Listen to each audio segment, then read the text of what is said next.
So this weekend we are celebrating our 25th wedding anniversary, and this is the first time in 22 years that Cheryl and I have gone someplace without the boys.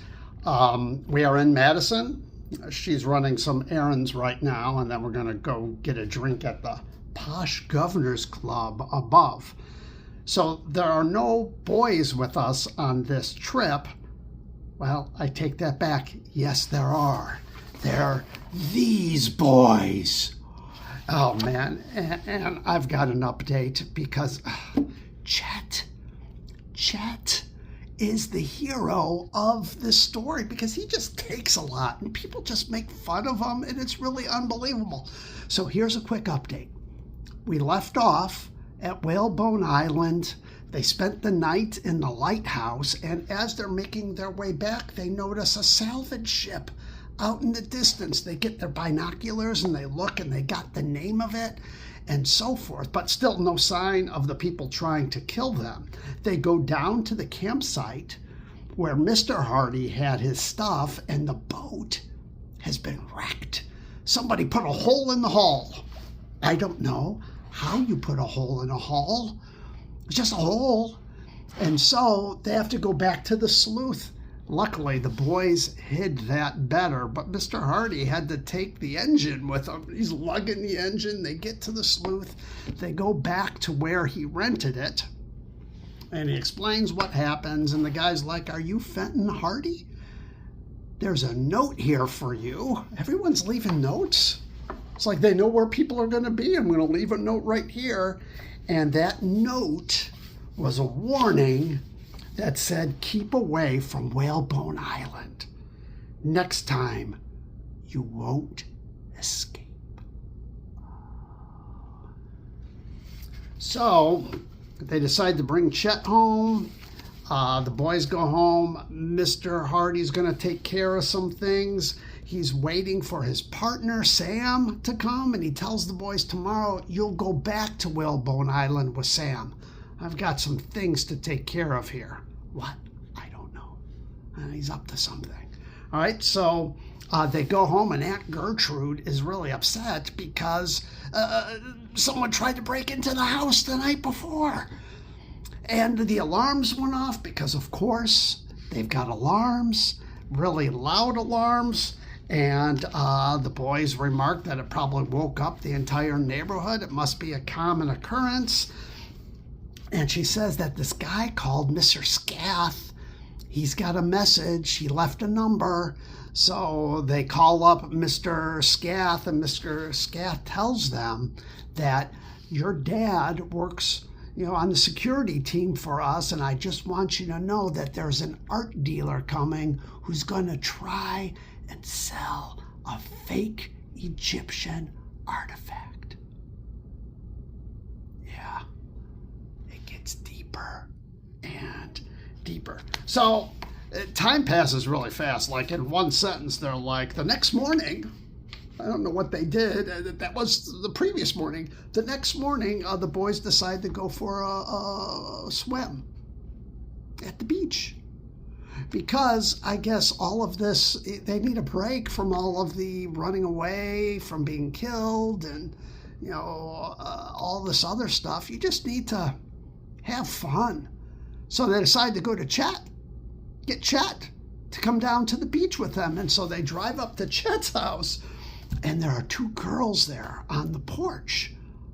One is Iola, Chet's pixie-faced, dark-haired sister, who was Joe's favorite, and her friend, Callie Shaw, who was a brown-eyed blonde girl. And so they're talking to the girls, and then Chet comes out, and guess what? This is what they say. Chet burst out through the screen door, munching on a large Danish pastry. He's not gonna live that down. He should have just ate it and then left it before coming out, because Frank says to him, "What's that, breakfast or lunch?" And then the sister chimes in. The sister's a jerk too.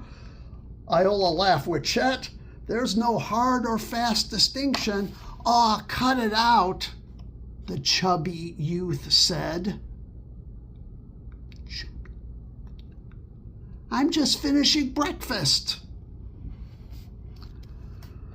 We're going to the beach, and so they tell Chet to get his trunks. They ask the girls if they want to come, and they say they would love to, but they have to get ready for Biff Hooper's party. Biff! It's never good when you have a friend named Biff. Biff is having a pool party and invited everybody over, and the Hardy Boys forgot because all the killing and everything. They just forgot about the party, but it was like a special going away party, and apparently Biff is going to make a special announcement at the party. So now they don't know quite what to do. They still have some time to go to the beach. Okay, so they go home, and a visitor comes, and there was a caller there.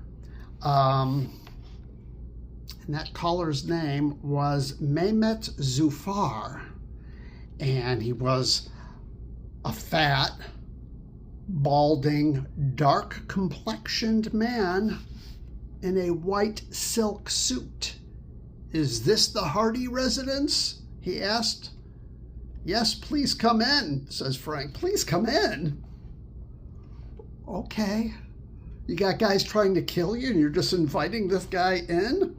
He gives him his card because, of course, he does. That's what they did in the day. They don't do that now.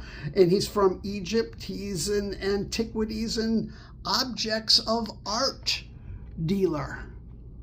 Frank and Joe glanced at the card, then looked at each other excitedly. Their visitor was the owner of the Golden Pharaoh head. How they know that, I don't know. This is written for 10 and 14-year-olds, but I can't follow it.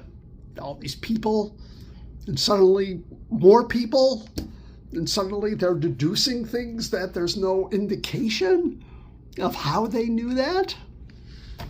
That's where I'm at.